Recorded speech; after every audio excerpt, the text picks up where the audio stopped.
I'm Matt Dixon, and welcome to the Purple Patch Podcast. The mission of Purple Patch is to empower and educate every human being to reach their athletic potential. Through the lens of athletic potential, you reach your human potential.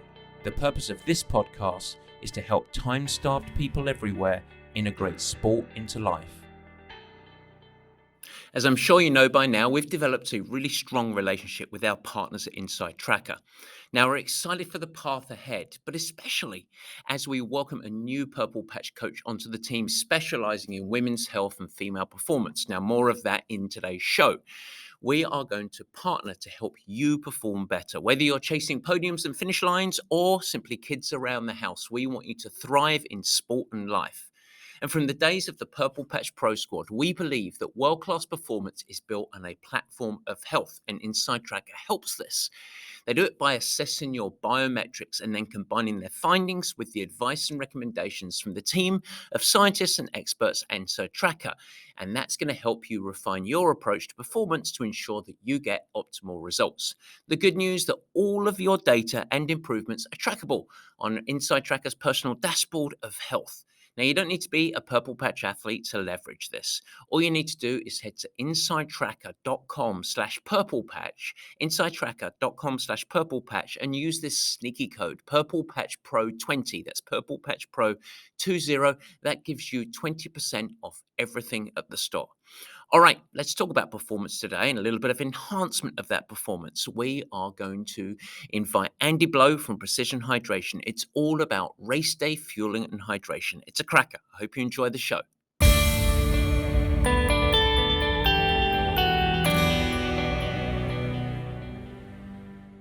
And welcome to the Purple Patch Podcast. As ever, your host, Matt Dixon.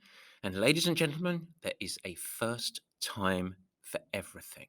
And today, we are going to do something for the very first time. It is a rerun. Not through laziness or having nothing else to say, but instead it's because we love this discussion so much that we thought, you know what? We're going to run it again. It received such a great response. So many people enjoyed the episode. We thought we would bubble it right up to the top of your inboxes. And besides that, look, it's really timely. We are in the thick of race season and we are getting so many requests to tackle the topic. And so we thought we'd go back and revisit an episode we did. Once again, we get to welcome Andy Blow, the founder and CEO of Precision Fuel and Hydration.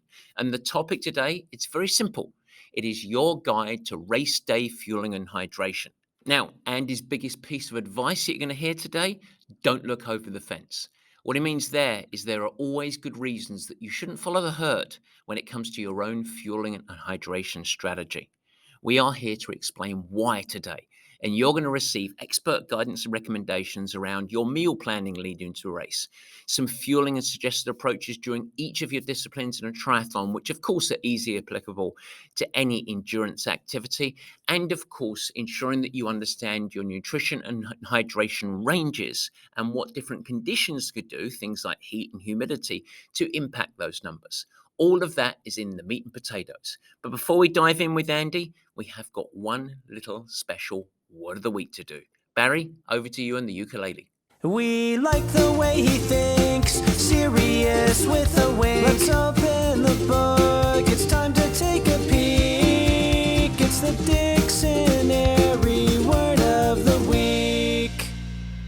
Yes, folks, it's Word of the Week this week, and it's Girl Power.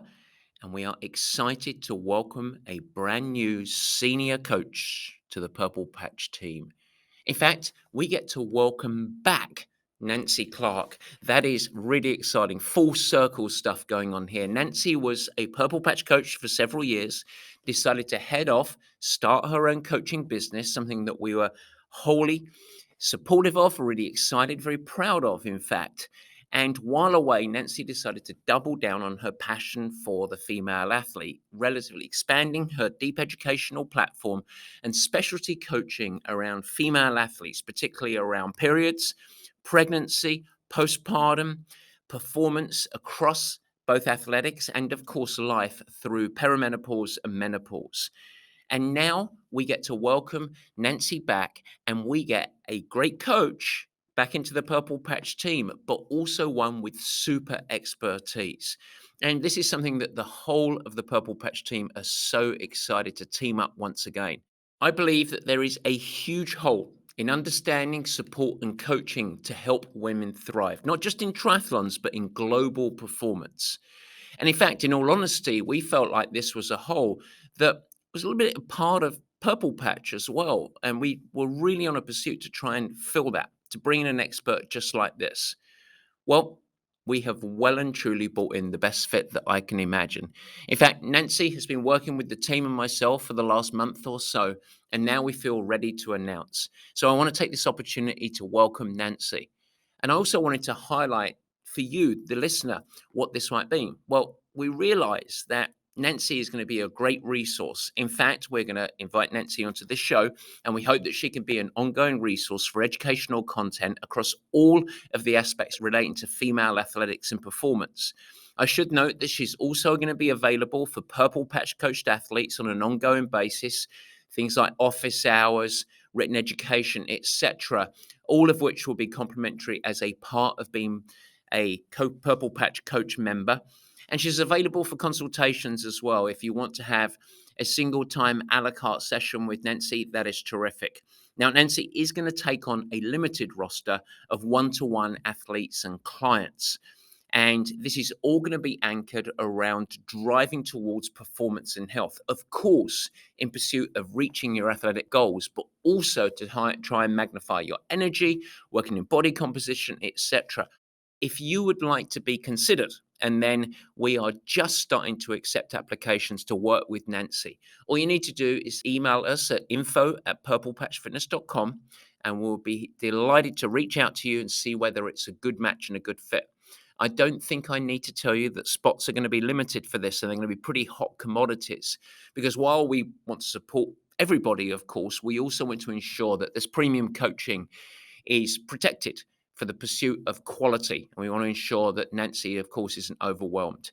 And so this week, girl power, rock and roll, a little bit of inspiration, and most importantly, welcome back to the team, Nancy. We're excited. And with that, let's talk about fueling and hydration. I am proud to welcome my mate and the world expert in hydration. Yes, indeed, it is the founder and CEO of Precision Fueling and Hydration, Andy Blow. Folks, it is the meat and potatoes.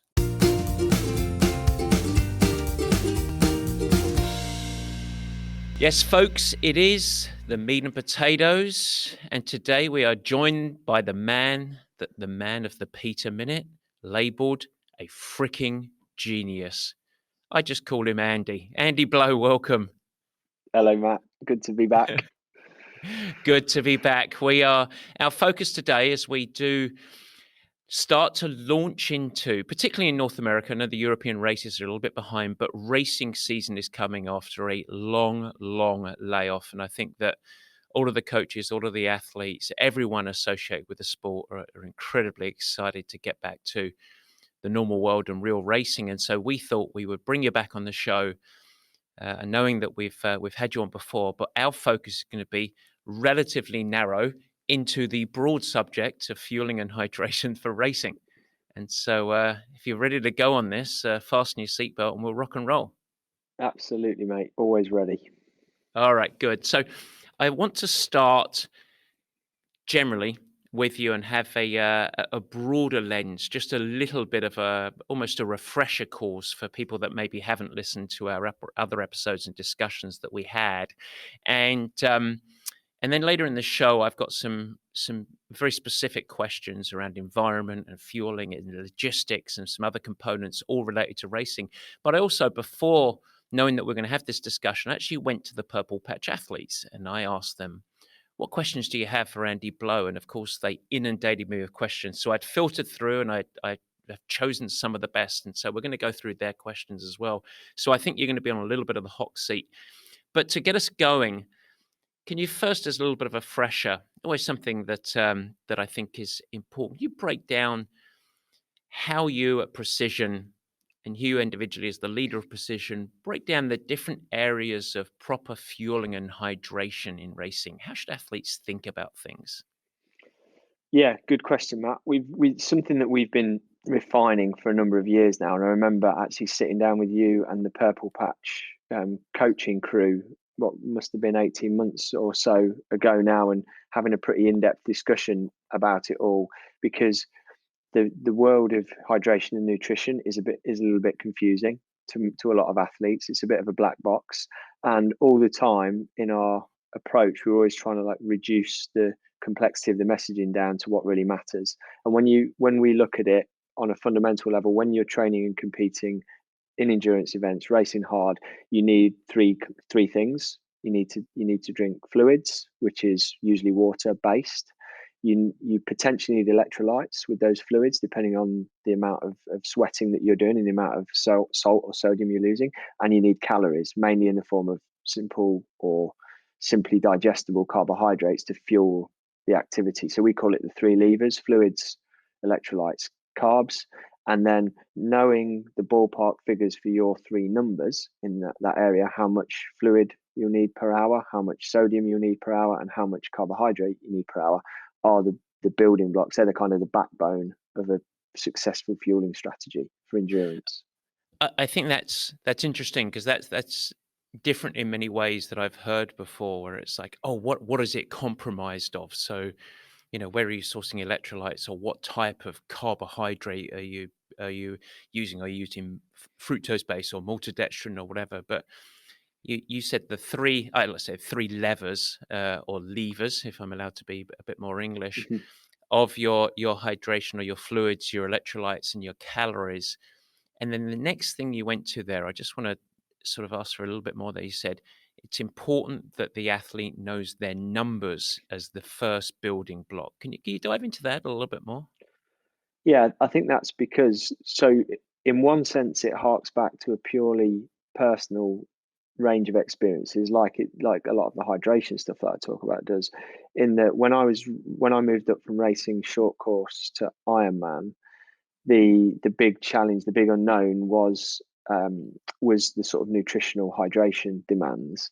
And when I look back, the way in which I went about figuring out what I might need to take was pretty Heath Robinson. Really, it was not organized or scientific, despite the fact that at the time I was working as a sports scientist and all the rest of it. My approach to my own athletic pursuit was a little bit more haphazard, and I think part of that was because I started looking at what I needed to know in that space, and very quickly got overwhelmed and confused by different messages. Was it this product that I should be having, or this, like you said, this source, this type of carbohydrate?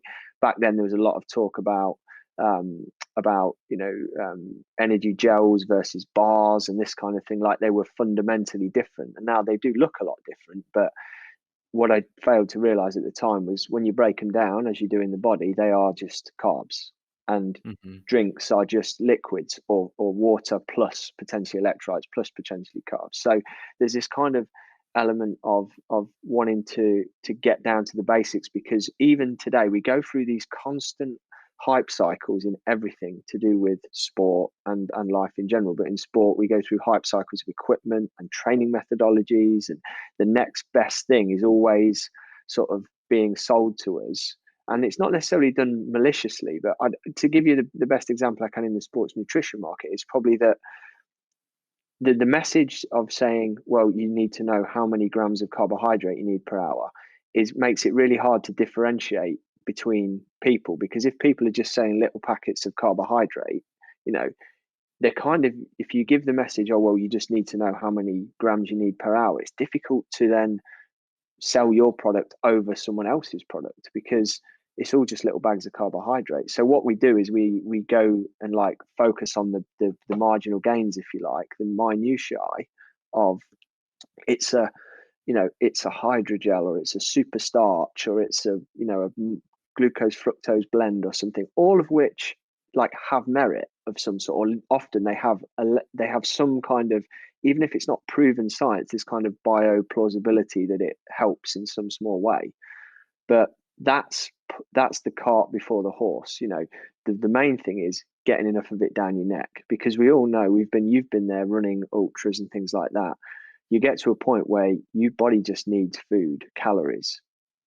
nutrients resource, and it Yeah. doesn't really care. It becomes really less fussy 6 hours in, and you'll take what's there on the table, be it jelly babies or boiled potatoes or whatever it is, get it in the body. And so that whole, if I'm explaining it well enough, that whole sort of concept just came through stripping back to the basics and saying these things that the sports nutrition marketing industry talks about are not irrelevant, they're not unimportant, and they're not all fabricated. Some of them maybe are, but a lot of them are based on niche little bits of science, but they kind of gloss over the key focus. Know your numbers, how much carb, how much fluid, how much salt per hour, then worry about those details afterwards.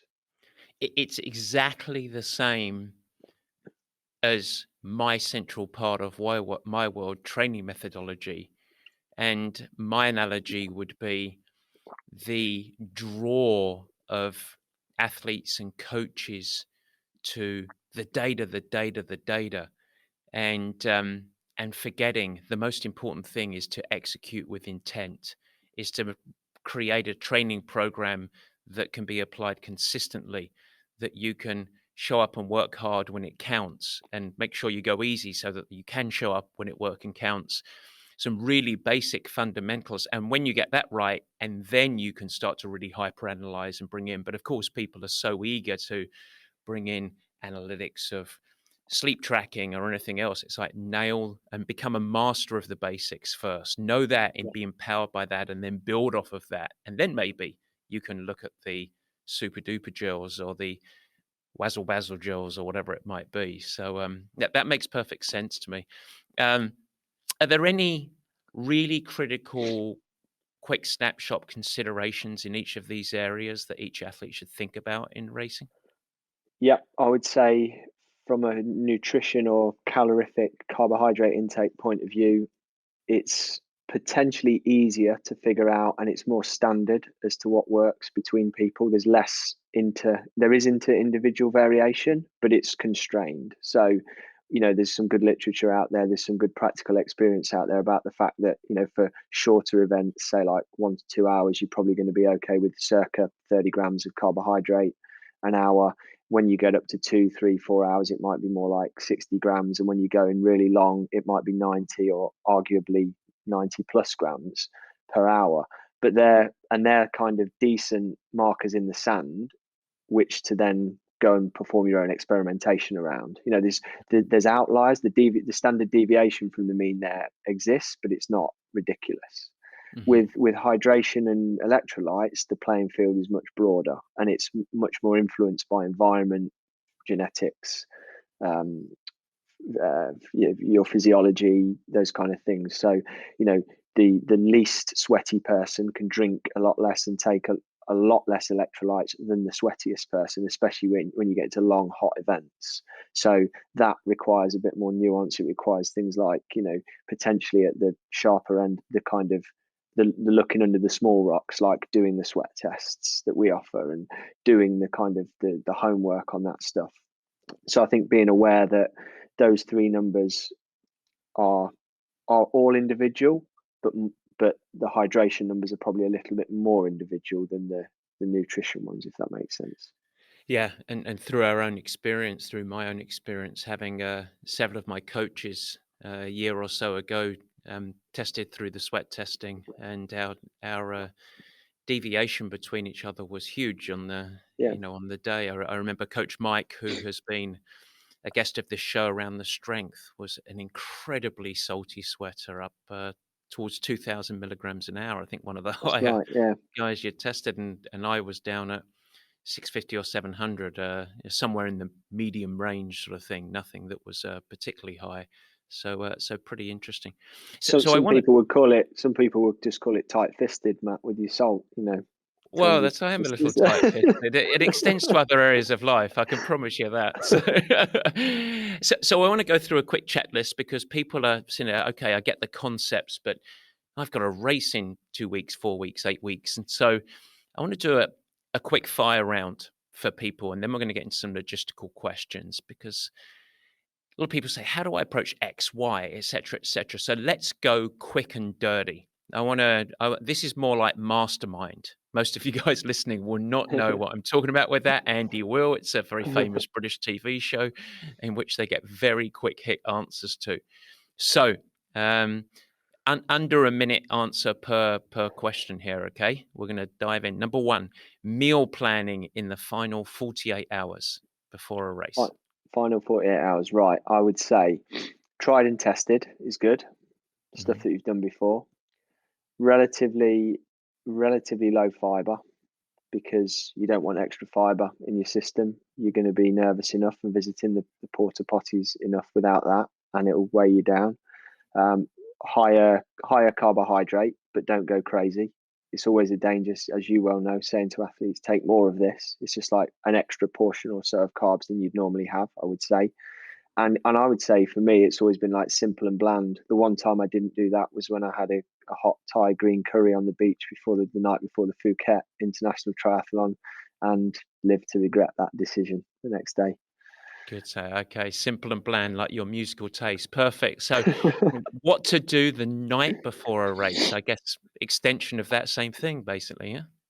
Largely, yeah. And I would say if it's hot as well, a little bit of extra salt on your food, possibly a strong electrolyte drink as well, replacing some water to make sure you're adequately hydrated without being drowned in water alone.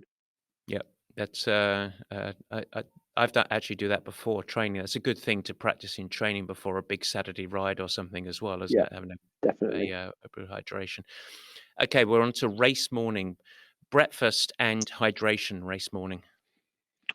If you're good with breakfast, I was always good with breakfast as an athlete. I didn't, even on a nervous stomach, I was okay with solids. So I would be, the kind of traditional recommendations: oatmeal, porridge, bagel, kind of simple, not too fibrousy carb stuff. Lots of honey I used to like on my cereal. Bit of coffee. If you're a coffee drinker, get the caffeine in.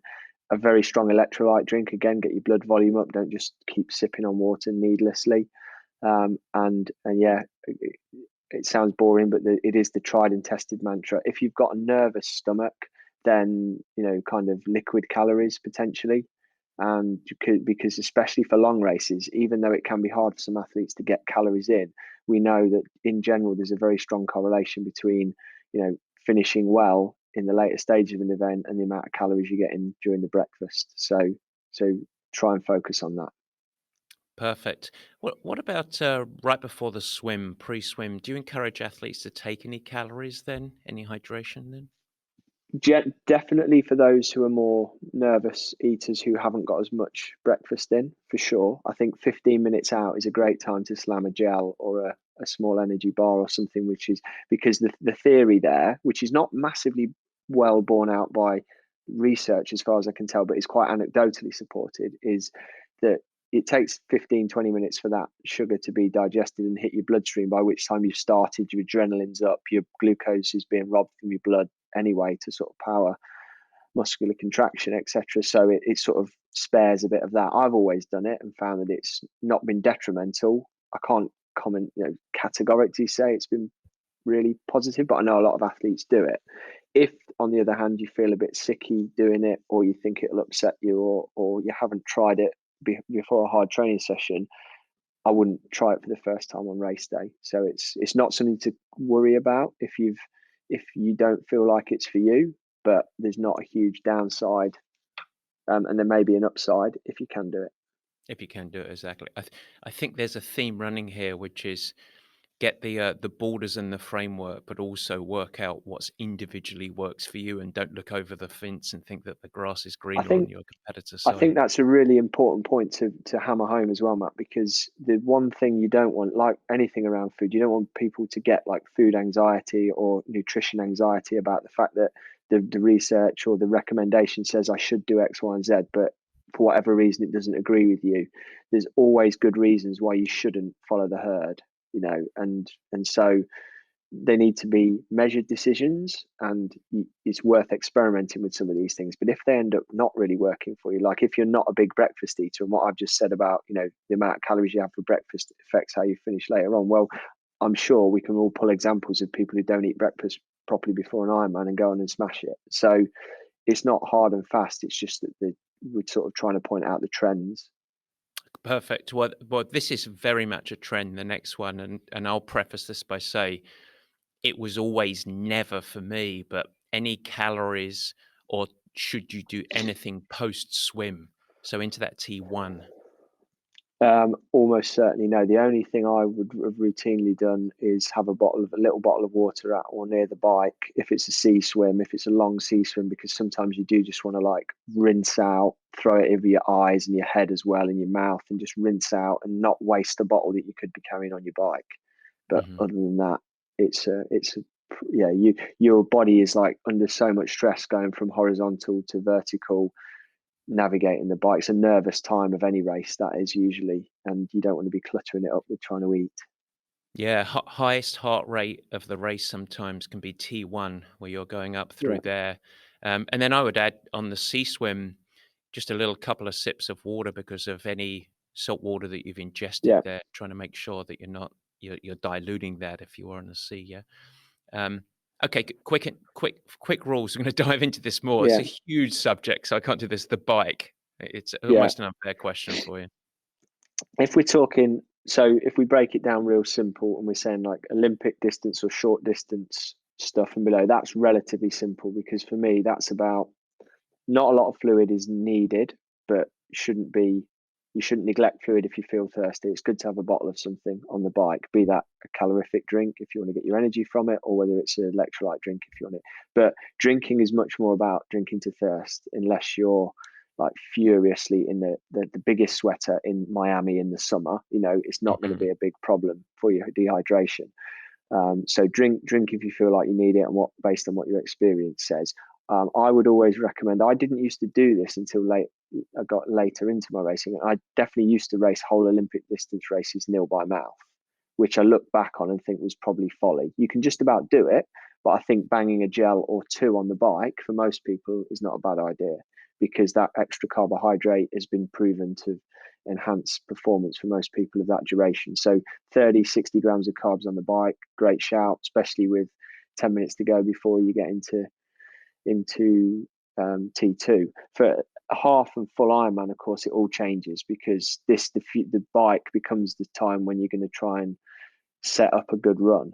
And part of setting up a good run is mitigating fluid and electrolyte losses and preserving blood volume and also getting enough calories in because you know you can always eat more on the bike than you can on the run, partly because it's cooler and you're working not necessarily working less hard, but you're working in a posture and stuff, which makes it easier to ingest and absorb. And you've got access to bottles and top tube bars for top tube bags for whatever food you need and that sort of thing.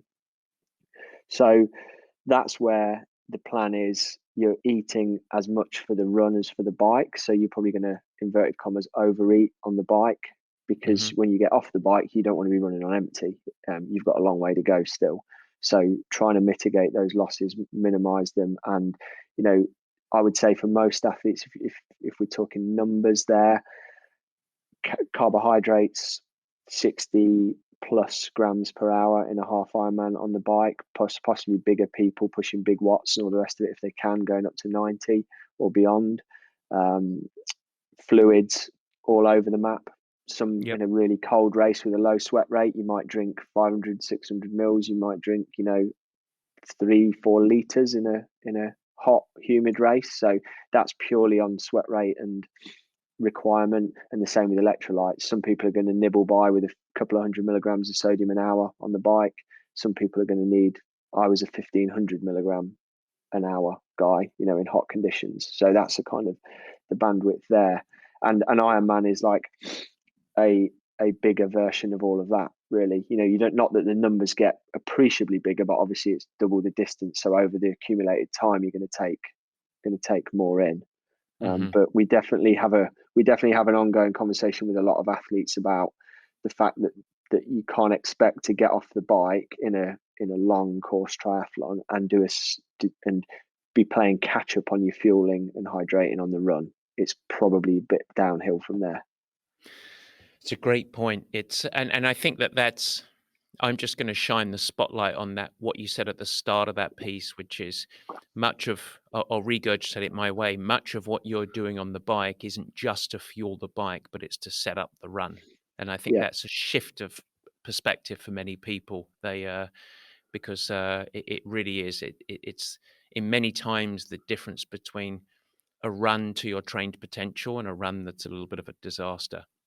And yeah. that's important. How about T2? T2. I'd on a long in a couple of half Ironman races that I did later in my career when I was becoming more picky about trying to get my nutrition and hydration right. I would pick up like a fuel belt type thing and carry some of my own either gels or salt tablets or liquids or a bit of everything to make sure that I was go. But I'm trying to move through T2 fairly swiftly because obviously any time sat still is time wasted really. So I wouldn't necessarily. It's an opportunity to pick up any stuff that you particularly like that you can't get on the course because to a certain extent not many of the pros would do it in a half Ironman or whatever I would imagine, but if you have a particular gel preference say and the ones they're giving out on course you're really not keen on, the harm of carrying 3 or 4 gels, the weight penalty of that is very low, but the benefit psychologically and having something you've trained on is really quite high. So it's kind of optional, but I was always a big one for if you're racing you're going to keep moving through transition so you're not loafing for too long. Hmm. That's good. And I'm going to save the run actually because you talked about something there. So I want to start to narrow the focus now, and I think that the run philosophy is going to come out in the rest of our conversation. I want to actually narrow the focus to logistics a little bit. And you mentioned something there, so I'm just going to follow that rabbit hole. Carrying tips. We had a lot of questions from our athletes around this and a lot of them, of course, naturally look at the pros and they see these very, very slick bikes with 1 or 2 bottles on potentially hydration in the frame or elsewhere. How do you recommend folks carry all their hydration on the bike? Yeah, it's an interesting one because it's bikes have changed a lot in the last 10 years, probably more than they had previous to that. Before it was always like 2 or possibly 3 bottle cages and that was that. Yeah. I am quite a fan of the I even used to use a really old school one, the profile between the handlebars kind of water bottle up front because they were so good for staying in the aero position. It gave you extra capacity. I think if you're someone who doesn't have a especially high requirement for lots of electrolytes or you're not particularly picky about what type of drink that you use, then I would have a minimal strategy for how much fluid you carry on the bike with the view to being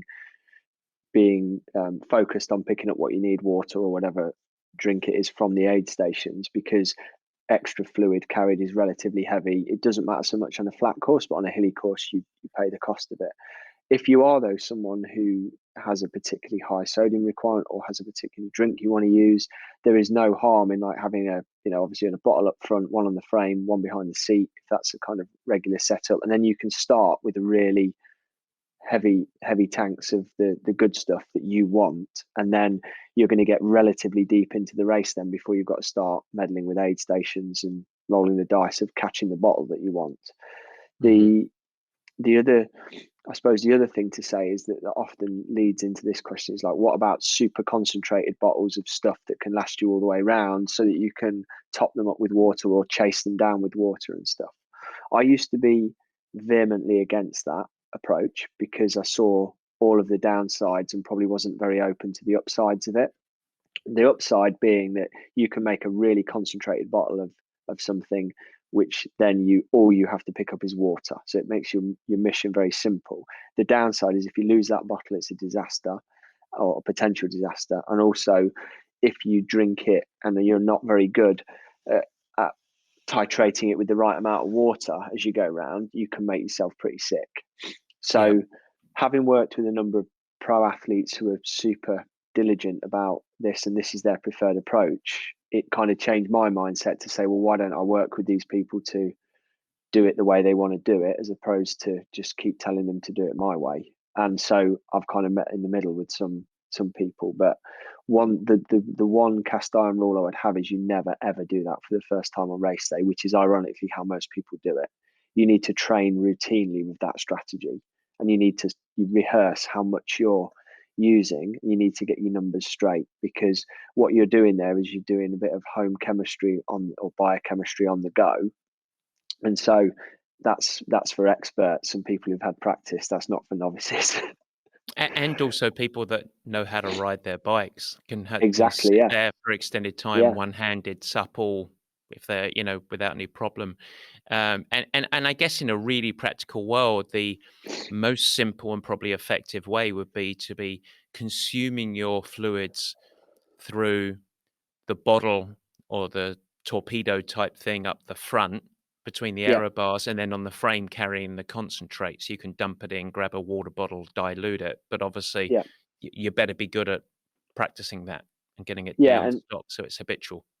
yeah, exactly. And as you've said, that requires a bit of skill. It requires a relatively non-technical course or non-technical sections, crosswinds, all that sort of stuff are going to, because what the last thing you want to be doing is like having your nutrition, hydration sort of strategy um, knocked into the weeds because you can't take your hands off the handlebars. Yeah. That's you what you've gained in sort of consolidating, you've lost in your physiological output.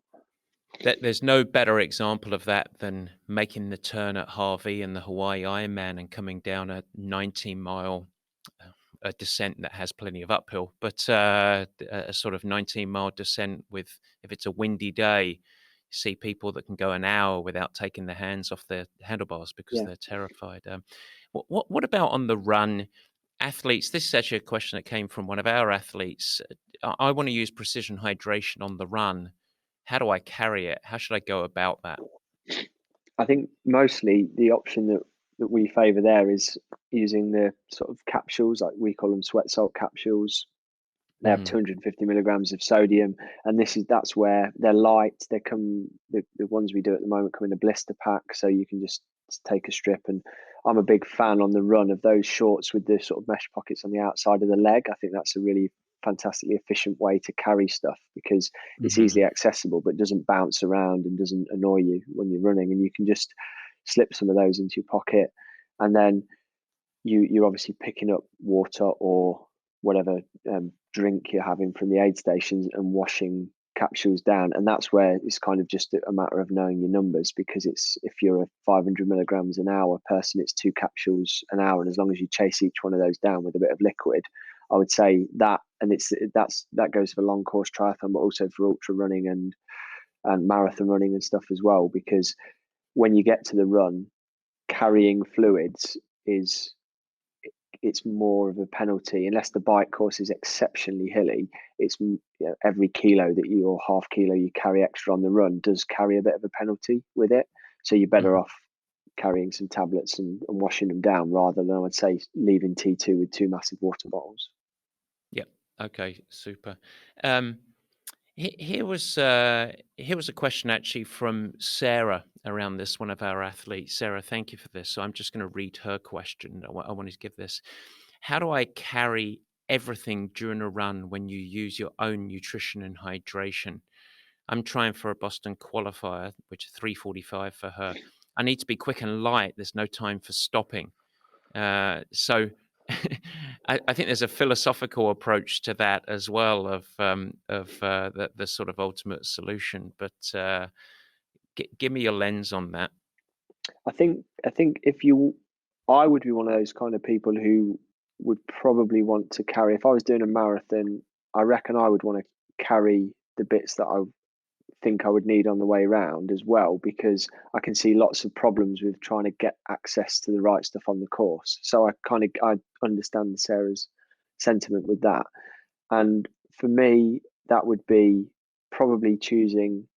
For running, I tend to at speed, which you are kind of in that category with marathon running, I would prefer to use gels or gel-like format for carbs, because they're just easy to suck down, no chewing involved, and they're easy. And so you would get one of those little belts or something there you can clip a few gels on, because that level of weight penalty is small. If you think the average gel probably, let's say it weighs about, what's it going to be, sort of 50-ish grams in total, and you might need 2 per hour. So if you're a 3-hour marathon runner, 3 hours something, you're going to need half a dozen of those maximum. It's not a huge weight penalty to carry. That obviously dissipates as you go around because you're using them.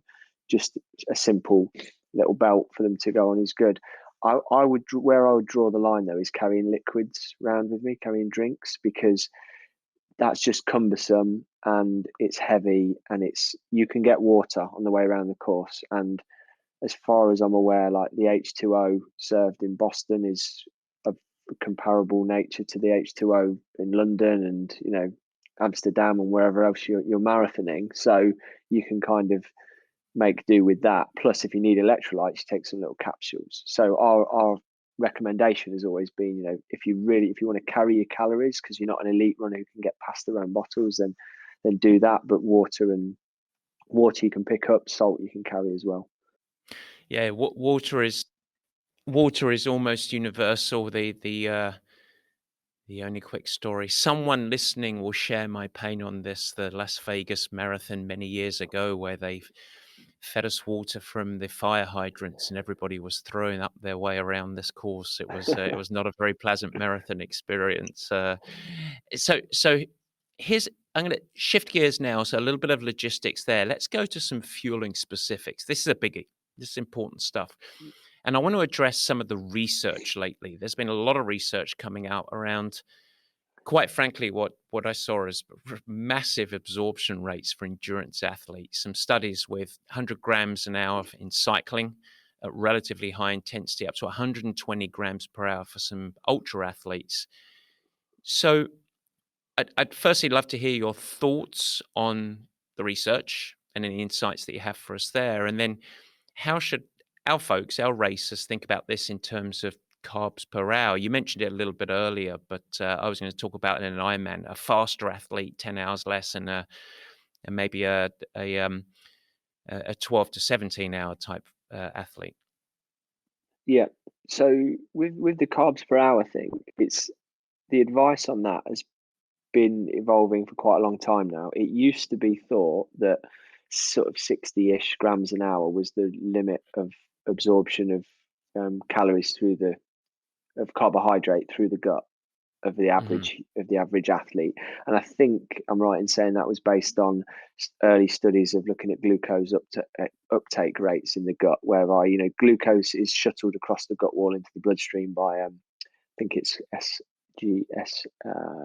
can't remember the name of the transporter. It's something like SLGT1 or 4 that shuttles glucose from the gut into the bloodstream, and those receptors get saturated at about a gram a minute, so like 60 grams an hour.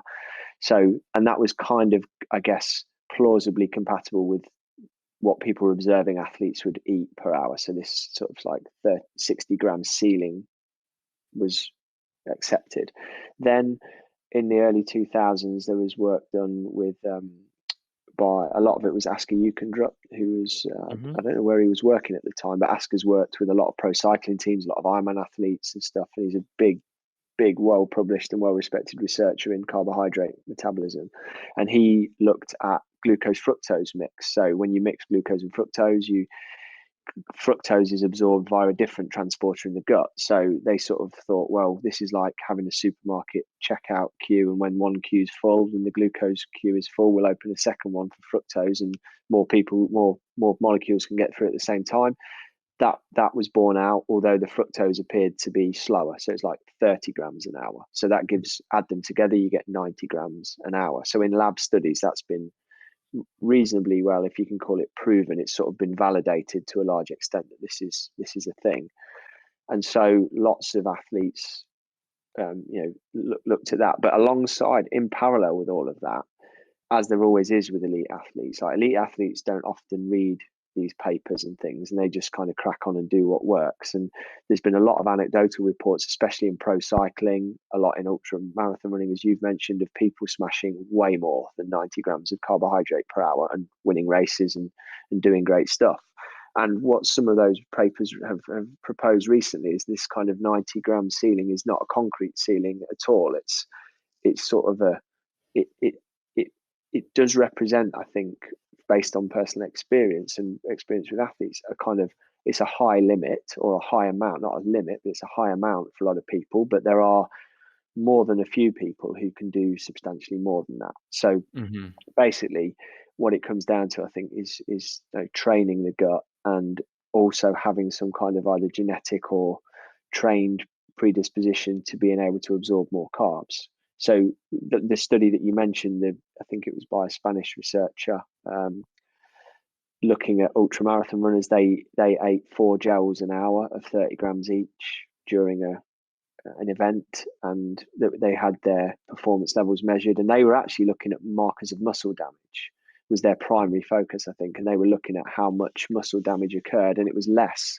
with the people that could eat and absorb more carbohydrate, because presumably it's therefore less stressful on the muscles, the activity.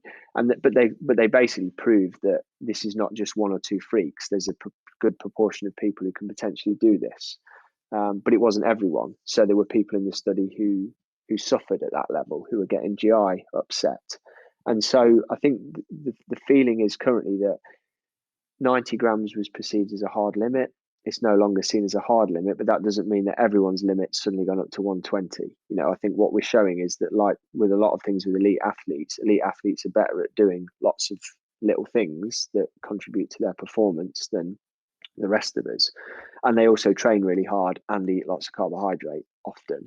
So those two things combined sort of open up the door, and in our day-to-day practice, what this means is it's like a conceptual barrier has been lifted. So we're definitely now, and have been over the last few years, we've been working with pro cyclists and cycling teams, and very interested in their numbers, and have often routinely seen them taking more than 100 grams of carbs an hour, but also seeing their teammates sometimes taking 60 or 70 grams of carbs an hour and keeping up with them in long races. So there is a bit of inter-individual variance in that, for sure. And so I think if people are interested in taking 120 grams an hour, one thing I can say for certain is you probably don't want to jump from 60 to 120 grams. This is like a stepping stone type approach, and you may find that your ceiling is below that. It just depends, and the sort of that's part of the preparation process.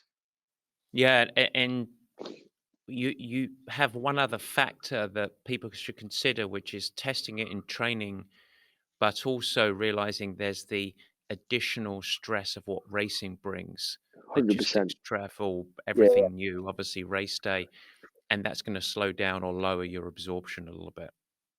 Definitely, and that's where the studies are interesting, and the practical experiences, because we all know that when you watch the Tour de France and that sort of thing, where these guys are smashing a lot of carbohydrates day in, day out, they do a lot of that.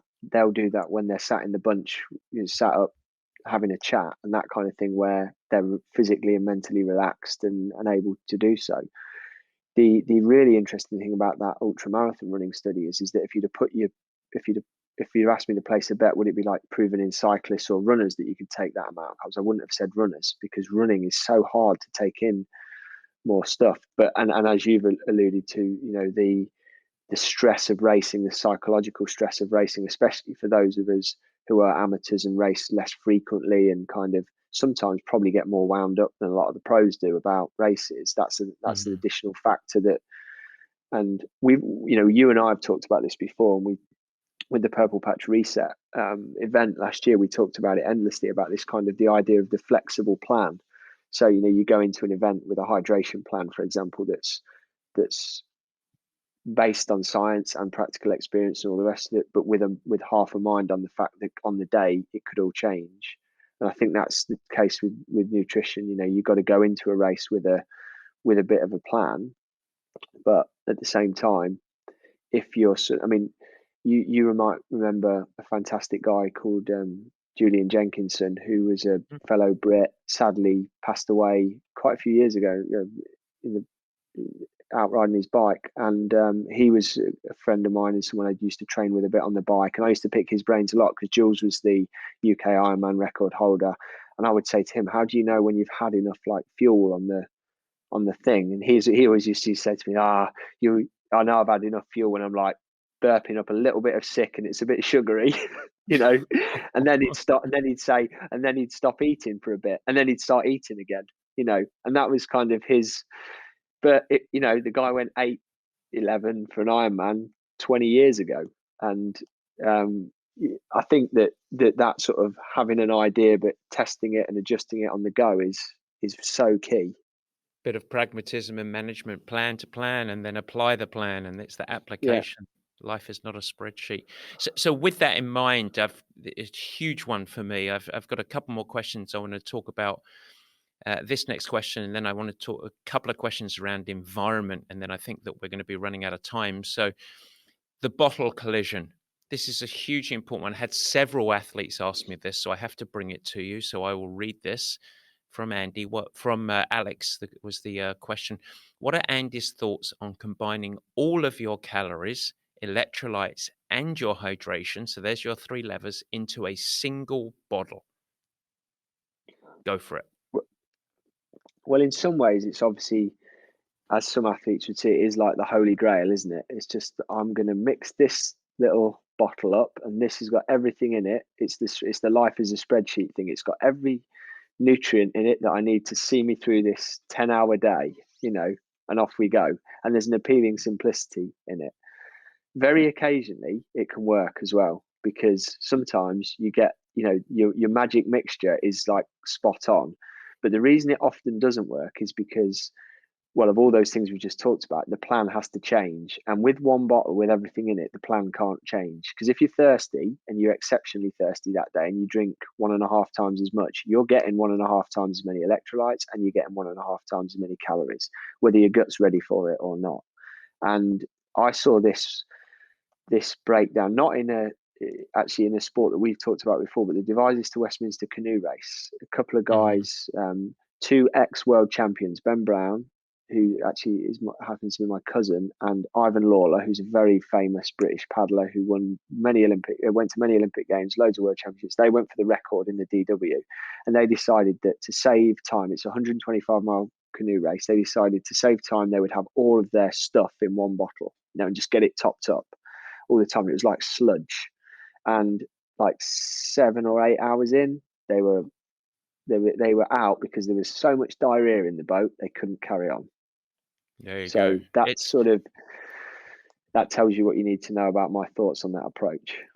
Well, in gaining simplicity, you are completely removing any options that you have. And True. interestingly, you don't. I'm going to ask a second question from Alex, but Andy, you don't have to supply the answer to this, because I know that Alex, I know that you'll be listening to this. He is a lover of the one bottle solution. And here was his honest follow-up question. How can you avoid pooping in your pants on the run? I tend to have that happen to me a lot. Yeah. Alex, go back to the top and just listen to what we just spoke about there. Yeah. Like I say, I've become less sort of dogmatic over the last few years with saying to people, because I have heard stories of people who've like done this approach and it's really worked for them. And if they do, there is that. I am a big believer in, if it's not broke, don't fix it. Don't fix it. Yeah. If it works, if you can get it to work there. I think though, if you're starting from a clean sheet, the ability for me to have, and the reason we call them those three levers, the carbs, the fluids, the salts, keep them a little bit separate so that you can pull them a bit independently. To be fair, the sort of electrolytes and fluids bit tend to move together. So you often find you're pulling those two levers at a similar rate, but having the flexibility and then teaching yourself to, it's kind of like teaching yourself, I guess, if you're a pilot, to fly by feel and by looking at the horizon and listening to the plane and all that sort of stuff, rather than flying purely by your instruments. It's like it's a feel factor thing, and you develop it by practicing it, and you only practice it by having them all separate and playing with the levers. It's if you don't, people were less, and I don't accuse everyone of this, but if people were less sort of tied up in the idea of like theorizing about getting it right before they go out and try it, they'd probably get a lot further with trial and error. I certainly, and I would tar myself with that brush. I spent a lot of time before big races, sometimes agonizing over the detail, instead of getting out on a few long rides and long runs and just like giving it a go and seeing what worked. Etc. Okay, so two final categories. We want to go through these pretty quickly if we can. But a question from Coletta here. She said, in the heat, I consistently end up at the end of the race in the med tent with severe cramping. I think I'm diligent about pre and during hydration, and I'm wondering whether there are any other factors I'm not considering. That was me, before getting the electrolyte balance right. So I was taking on a lot of fluids and not a lot of sodium. So my N of one sort of experiment would lead me to suggest that it's electrolytes that need looking at there. It'd be interesting when someone says they're diligent about their hydration. The red flag that sometimes is like, I drink a lot, is what they're saying, and maybe it could be that you need a bit more electrolytes, especially with the cramping and reducing or holding. You might be taking enough fluid, but not enough electrolytes with it, or it might be less fluid and more electrolytes. But that would be the first place we'd go looking. But if we want to follow that one up, on an individual basis as well, we would definitely be happy to have a further conversation to drill Yeah, into it the sounds specifics. like she would benefit from a further conversation, so we can put Coletta in touch with your team on that. And in fact, there's another follow-up question. We have gone through this in the prior podcast, so I won't ask you to answer this, but it is related. Amy had asked, how do I know whether I'm a light sweater or moderate sweater? I mean, this is the importance of the sweat testing, and Yeah, you have the free tool online at Precision yeah. Hydration. And What we can do, Matt, is link in the show notes to like a spreadsheet to measure your sweat rate, because it's really easy to do, and then we could give advice based on that as well. So perfect. So we'll yeah, do that, and we'll pop that in the show notes for you guys. And then, of course, we as we do start to open up the San Francisco Center, we will be running full lab-based sweat testing, and there are several labs all over the country, all over the world, I should add, that then you can get some information and consult with either us at Purple Patch or Andy's team around the results that you get there. So we will also put details of that in the show notes as well. Before I let you go, Andy, I do want to ask one thing at the end that I think is really important, because things go wrong in racing, challenges happen. In fact, there hasn't been a great performance in which the victor or the great performer hasn't overcome adversity. There's no such thing as a perfect race. At least I haven't seen one. yeah. And so it's a great question from Liz here that she said, what do you do if you find yourself in a hole when it comes to the run? That sort of old crap moment, not an Alex old crap moment, but an old crap moment where you've got just massive systemic challenge and you're cramping. What can you do? I reckon the first thing that I would say, delving back into personal experience on that, is like, first of all, just as hard as it is, try not to get too immediately despondent that it's all over. Because like you say, you wind yourself up and you mentally rehearse and you want the perfect race and you kind of envision the perfect race every time, and then it doesn't happen, and that can be really tough. And then you can go very quickly from feeling like you're doing everything you want to do to a horrible hole of despair. And if you let that happen, or if you feel that happening, you've got to take a step back. And I wish I'd have been able to do this a few times when I was racing, and like refocus very quickly, put it in a box and say, okay, what am I going to do to mitigate whatever's going on here? And I reckon the first thing in most circumstances to do is like pause, slow down, and like evaluate. And this is where, if it's new, if there is and often it is in long races, the things that are sort of within your control that can go wrong tend to be errors of pacing, errors of hydration and nutrition. Outside of that, you could maybe class like technical errors on the bike if you haven't looked after it and those kind of things, but they're the main ones. And I would say, we talk to our athletes that we work with a lot about a mental ledger, which is these numbers that you should know: your carbs per hour, your fluids per hour, your salts per hour.